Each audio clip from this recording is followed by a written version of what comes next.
right. Look forward to a good word of exhortation on Thomas and Peter.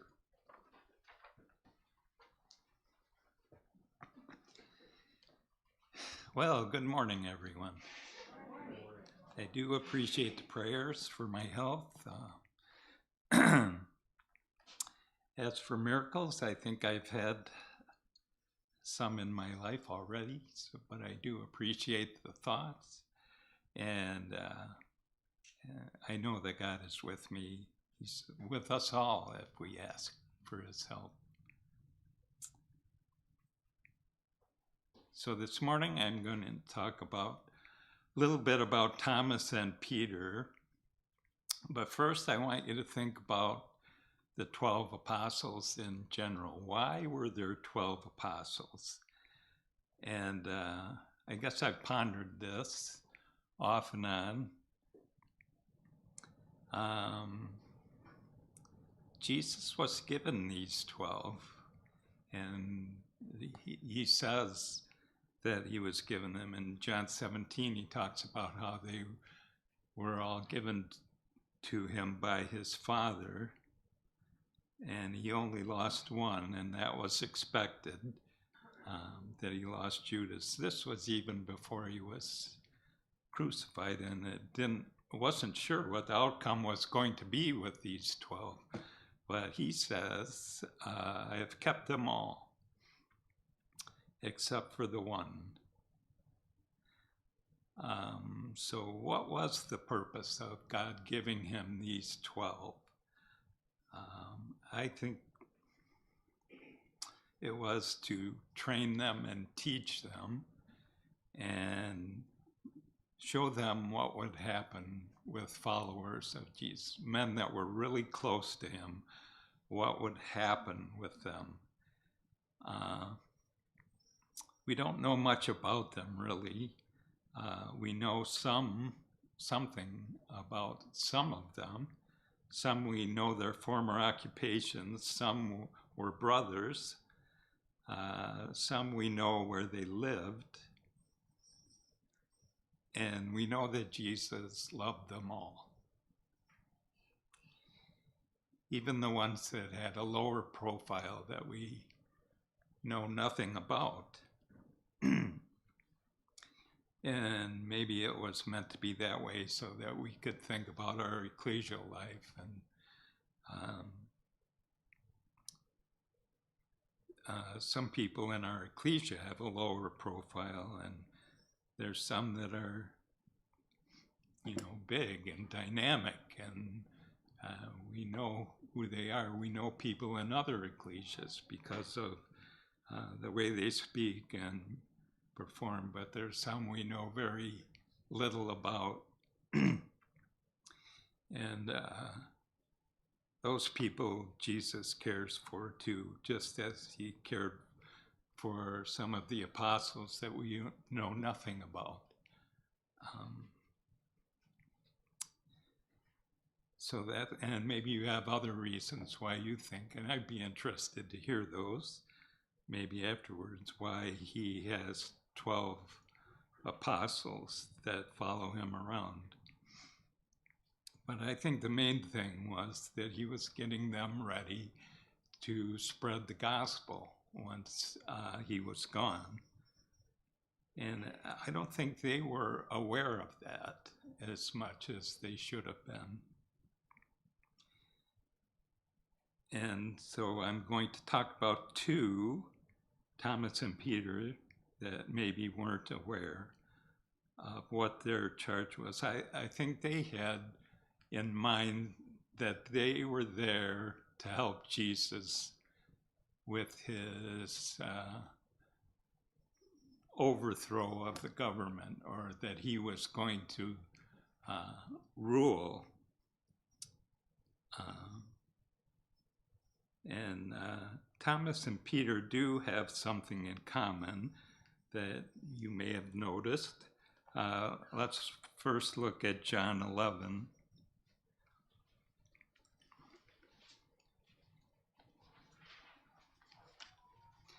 So they think, well, maybe we're here to help Jesus or to protect him, or when times get tough, we'll be at the forefront of trying to help him get through it. I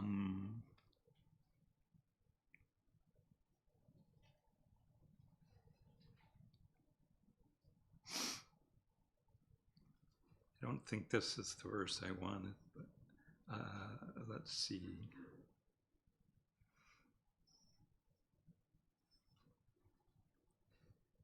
Okay, 16.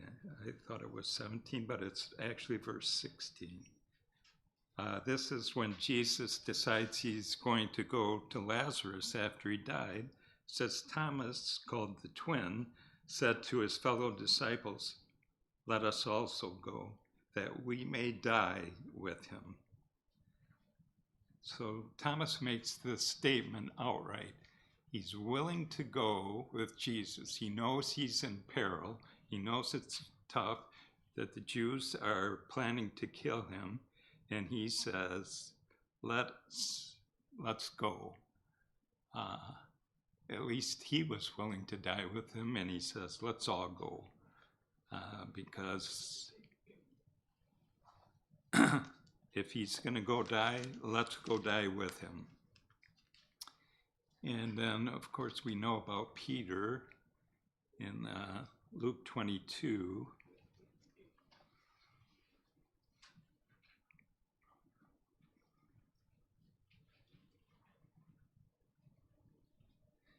Let's start at verse 31. Jesus says, Simon, Simon, behold, Satan demanded to have you, that he might sift you like wheat. But I have prayed for you that your faith may not fail. And when you have turned again, strengthen your brethren. And he said to him, Lord, I am ready to go with you to prison and to death.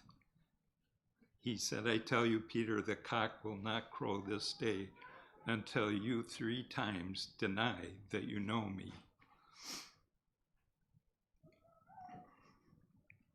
So both state openly that they are willing to give their lives in defense of their master, Jesus. 2 apostles out of the 12, and maybe they all were willing to say the same, but these 2 openly said it. Thomas says, I'll go and let's go and die with him. And Peter says, I'll go to prison. I'll even die with you, Jesus. So they know something is happening. I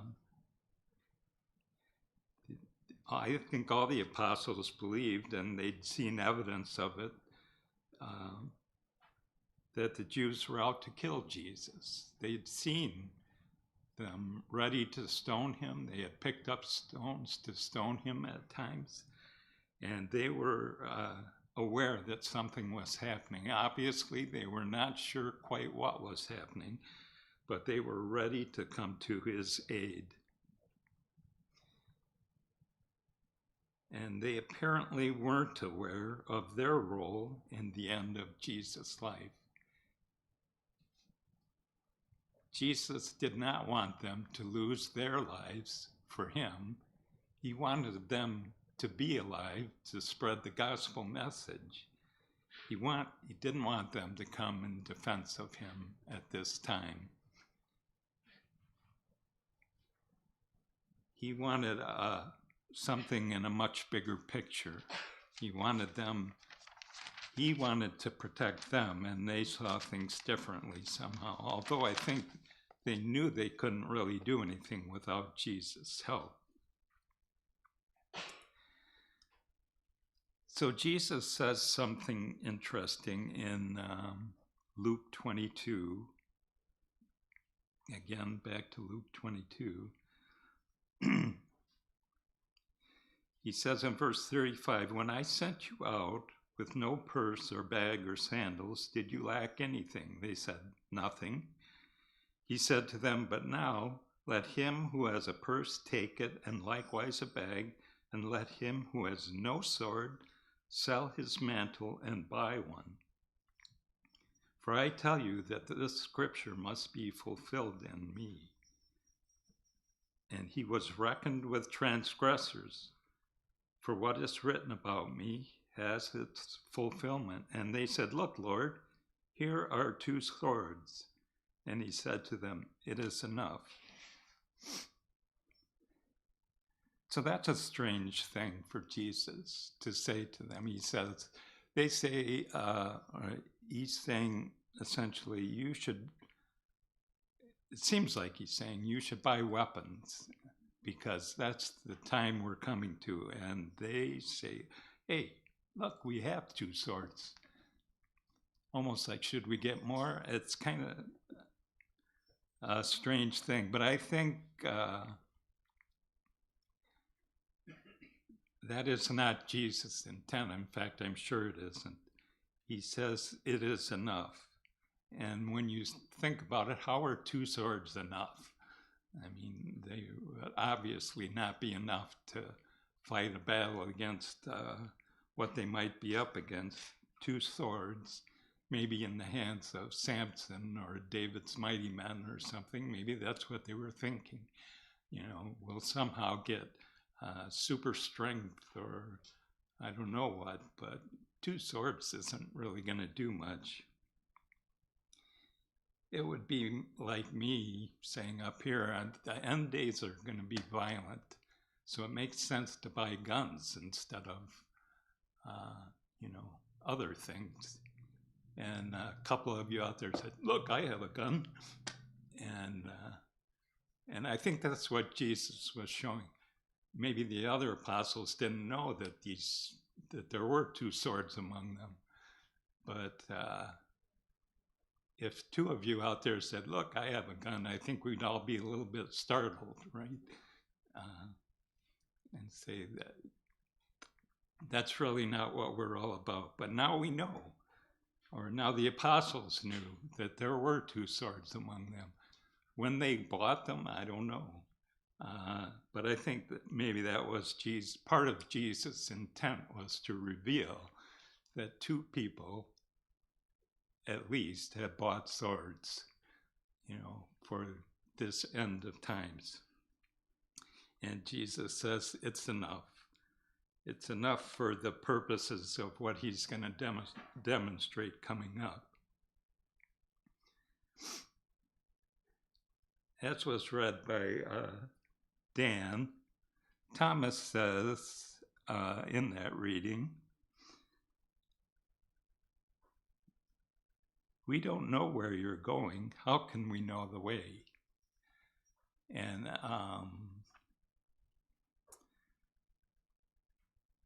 that is what plagues him, I think. He doesn't know the way. Maybe he thinks Jesus is heading towards the palace, Herod's palace. Maybe he's heading somewhere in Jerusalem, and he's ready.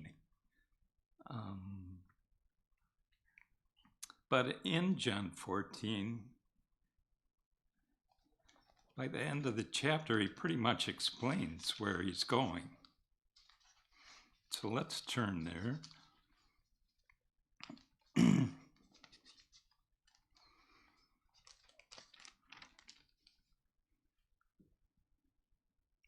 John 14, and this is an excellent passage just to see how Jesus is trying to get them ready for where he is going. But by verse 28, he says, you heard me say to you, I go away and will come to you. If you loved me, you would have rejoiced because I go to the Father, for the Father is greater than I. So he plainly says, I'm going to the Father. And he says, you should rejoice about that. He doesn't say you need to defend me on this planet and keep me from going to the Father. He says, I'm going to the Father, and you should rejoice in that. But he knows that they are going to be sad.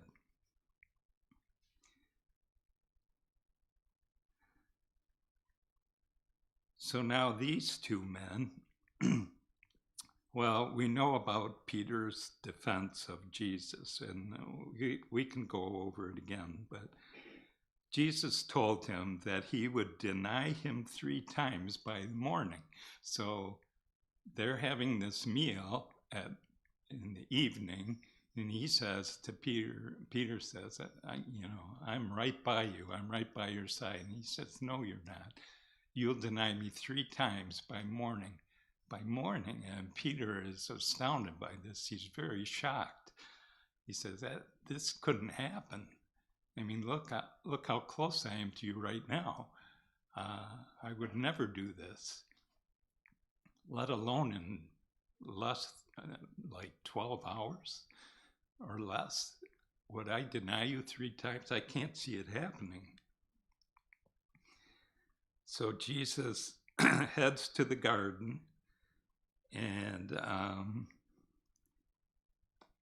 he takes Peter, James, and John with him part way, and then he goes off alone. But he says to them, don't fall asleep while I'm off praying. But he does. He falls asleep 3 times. Not only would he deny him 3 times, but he falls asleep these 3 times while Jesus is in agony in the garden. So the final time, Jesus wakes them and says, it's too bad that you couldn't stay awake because Satan has desired to have you. And I think Jesus' prayers partly were to help them. And by the time they wake up the 3rd time, Judas is bringing a mob with him to get Jesus.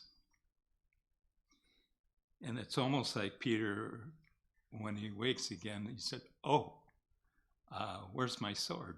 Or where's a sword? Because we know they have 2 swords. And if we look at Matthew 26,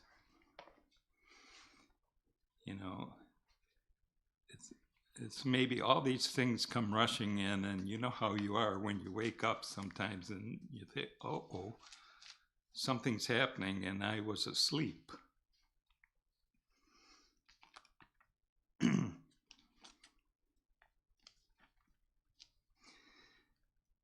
So in Matthew 26, let's start at verse 47. While he was still speaking, Judas came, one of the 12, and with him a great crowd with swords and clubs. So now we see they do have a great crowd. They have lots of swords and clubs. And they came from the chief priests and the elders of the people. Now the betrayer had given them a sign. The one I shall kiss is the man. Seize him. And he came up to Jesus at once and said, Hail, Master.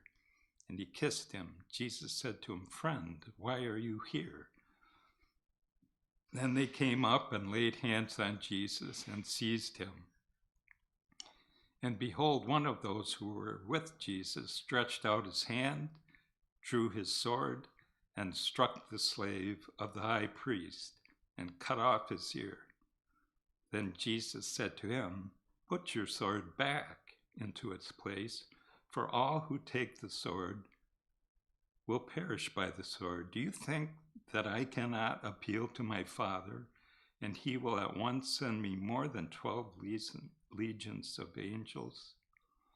But how then should the scriptures be fulfilled that it must be so? So Peter did come to his defense, as he said he would, but it wasn't what Jesus wanted at all. And we don't know it's Peter here, but we do know from John that it was Peter. We know that they had 2 swords, at least, and Peter grabbed one of them and started swinging. And it was not what Jesus wanted. And then in verse 57 of that same chapter, it said, then those who had seized Jesus led him to Caiaphas, the high priest, where the scribes and the elders had gathered. But Peter followed him at a distance as far as the courtyard of the high priest, and going inside, he sat with the guards to see the end. So they had all scattered, except Peter stayed at a distance and followed what was happening. We don't know what happened with Thomas right away,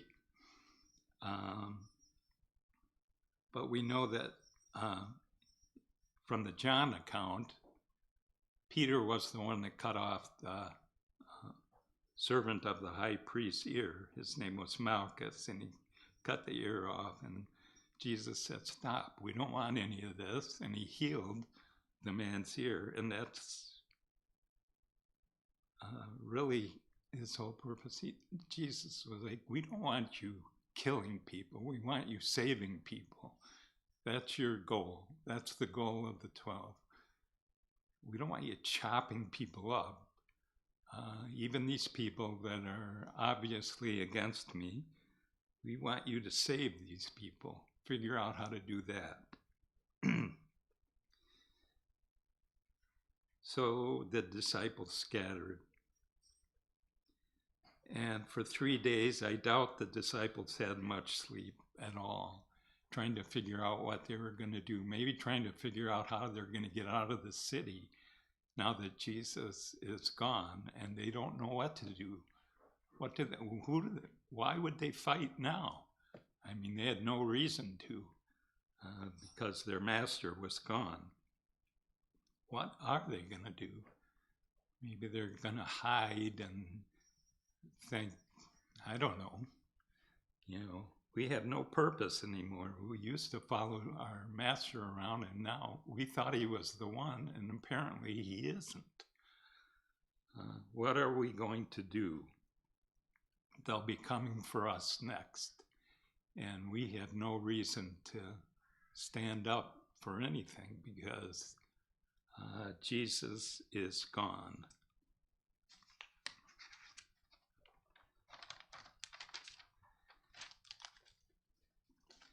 But in 3 days, Jesus is back.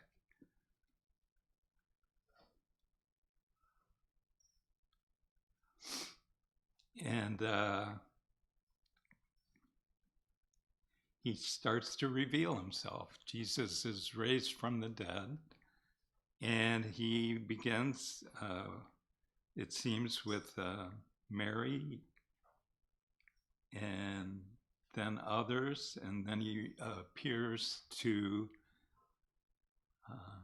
the 12, except for Thomas. And let's look at that. John 20.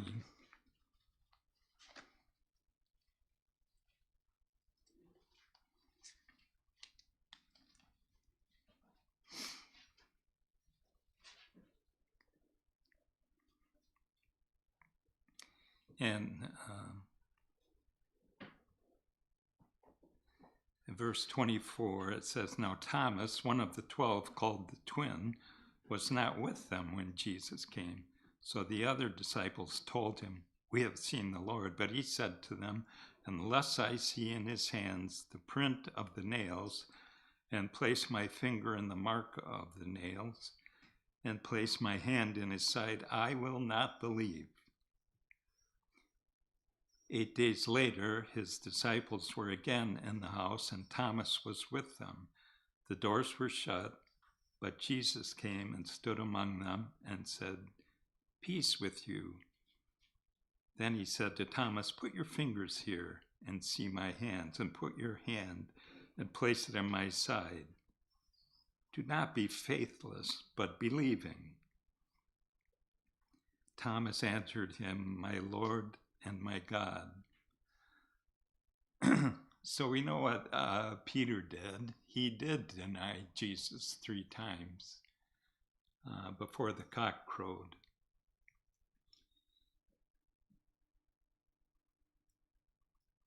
And it took him some time to, I think, recuperate from all of that.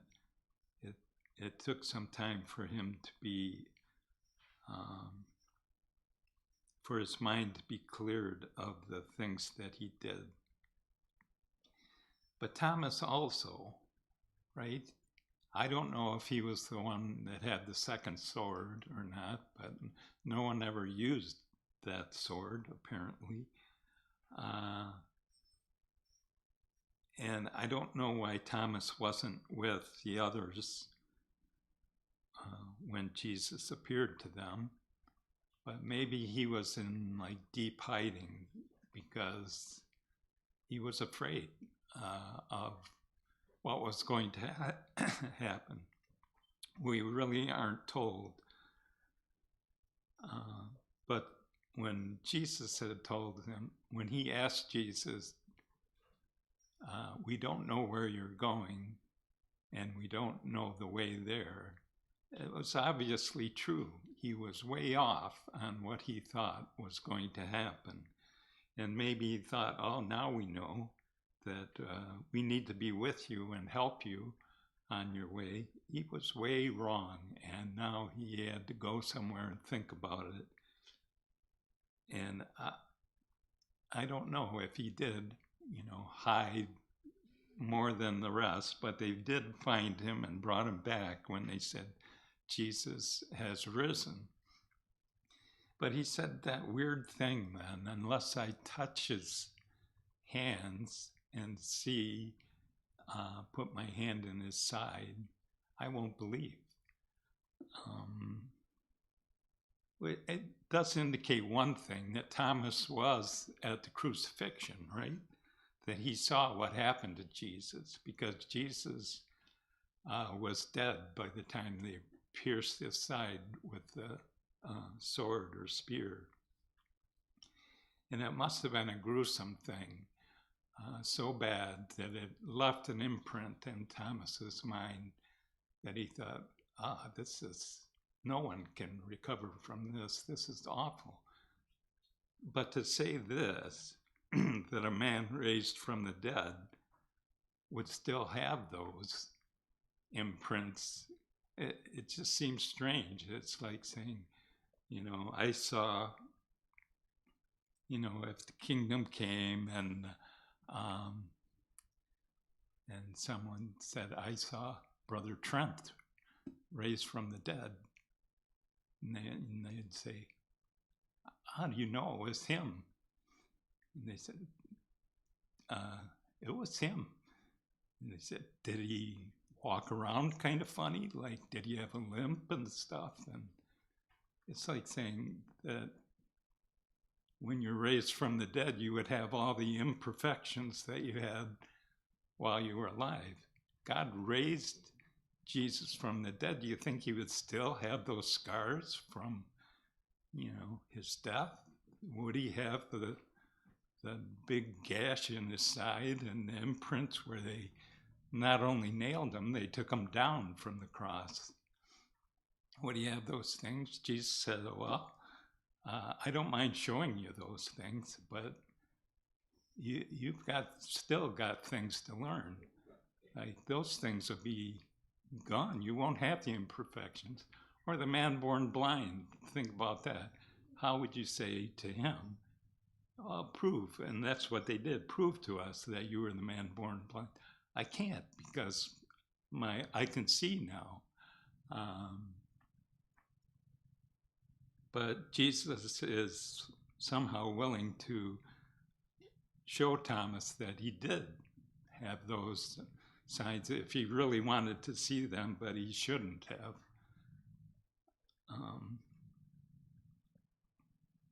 And how will we know Jesus? Well, I can ask that to you. How will we know Jesus when he returns? What do you think? He says, my sheep know me by what? My voice, right? And that seems to be the way he makes himself known to everyone. When he finally he says to Mary Magdalene, Mary, and then she knows who it is. Or to the other disciples on the road to Emmaus, he did make himself known through the bread and the wine.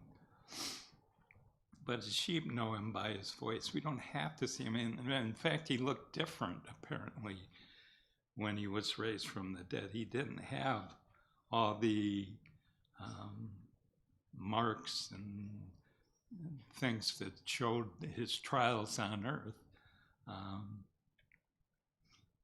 He was a new man, risen from the dead, made whole by God himself.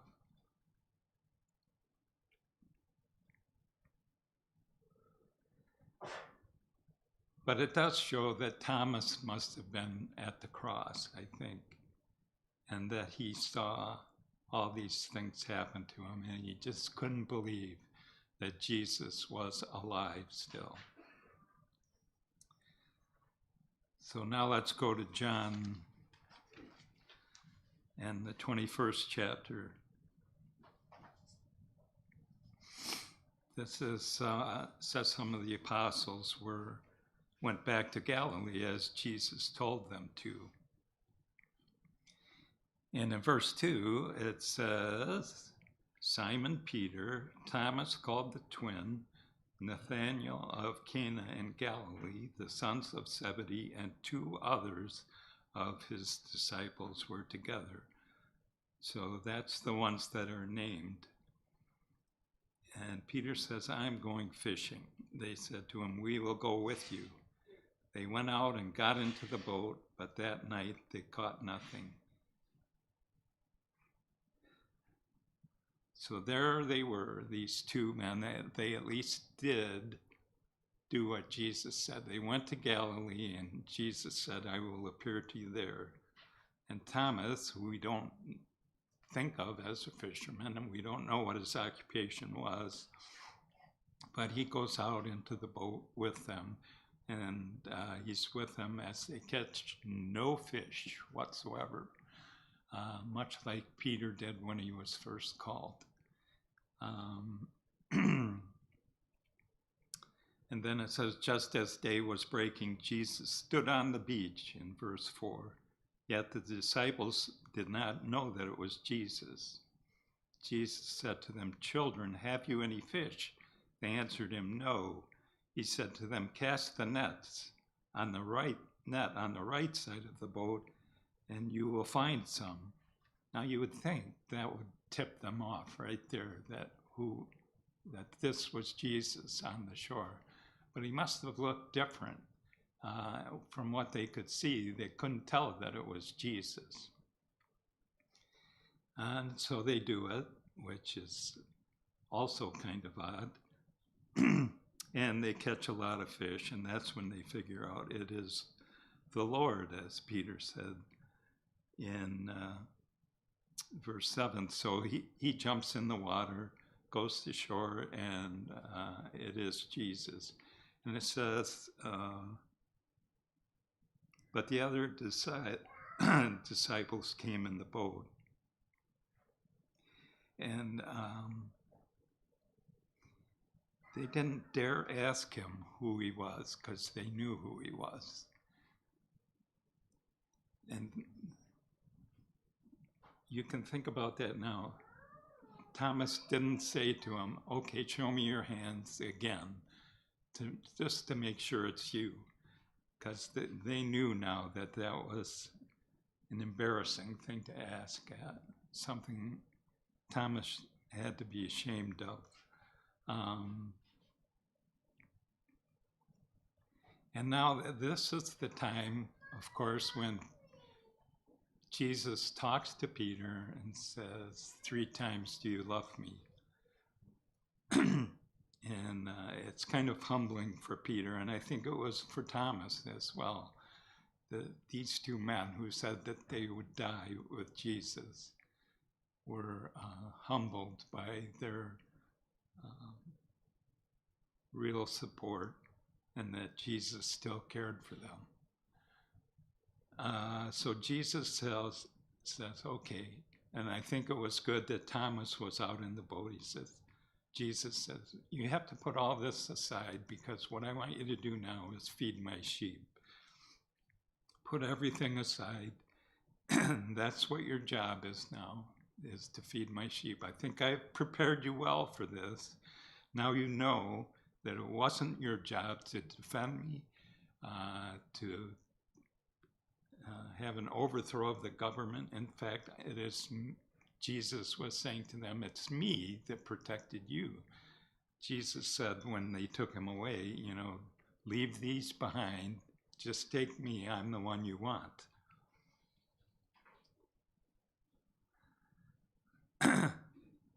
So that's what happens there. And while he doesn't address Thomas directly, I think Thomas hears what he says to Jesus. And now they are all set to go on the path that Jesus had wanted them to go, and now was directing them openly to go.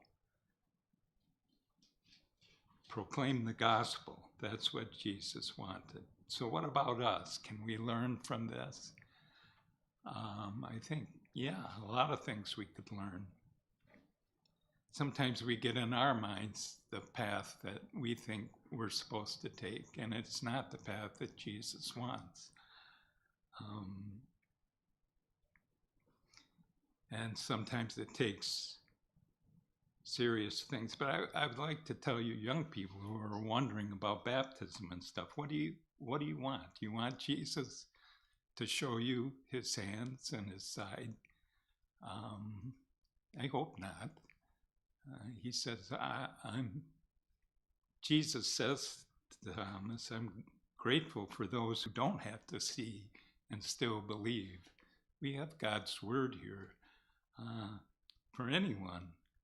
We don't have to see Jesus' hands and side. We have this bread and wine before us to remember him. And we don't have to have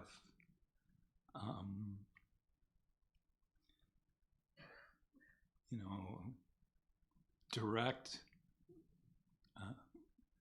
if you're waiting for a voice from heaven to say, I want you to get baptized, or Trent, I want you to do this certain thing. God is guiding us if we listen. Jesus is guiding us. And sometimes we think, I haven't felt anything. I haven't heard anything directly. But he is speaking to us. He is trying to tell us the things that we should do if we just listen. I think sometimes I've been very stubborn about listening and think God is guiding me a certain way. And that's really not what he had in mind for me. And sometimes it takes things like, hard things to learn to send you in the right direction. But he will do that if we pray and listen for his word. And there's much, and like I said, I think there were 3 days there where they were just wondering what was going to happen. But I'm going to end with what Jesus actually told them in John 14 at the end of his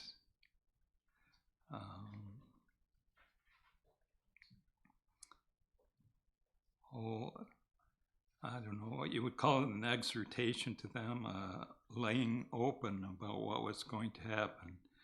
In John 14, verse 27, he says, peace I leave with you, my peace I give to you, not as the world gives do I give to you. Let not your hearts be troubled, neither let them be afraid. And I just think of those 3 days when they were probably just, trying to find out, find places to hide, discussing with each other, what are we going to do now? And Jesus is saying, my peace I leave with you. You heard me say to you, I go away and I will come to you. If you loved me, you would have rejoiced, because I go to the Father. For the Father is greater than I, and now I have told you before it takes place, so that when it does take place, you may believe. I will no longer talk much with you, for the ruler of this world is coming. He has no power over me, but I do as the Father has commanded me, so that the world may know that I love the Father. Rise, let us go hence. And I think he's telling us the same thing. I'm leaving you with peace. Now get up and go hence.